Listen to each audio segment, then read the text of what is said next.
Hello and welcome back to my channel. In today's video I will show you how to fix Nissan Connect service app not working. So let's get started. So here we can see the Nissan Connect app. So if it's not work, you have to follow these instructions. So the first way is to click on here, tap on here and clear the storage. So right here click on here, then clear the data at the storage. Then you will open it again. If it's open, that's fine.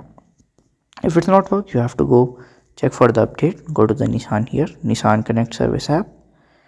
Then here for the update, if it shows update, then update it. If it don't, it's okay.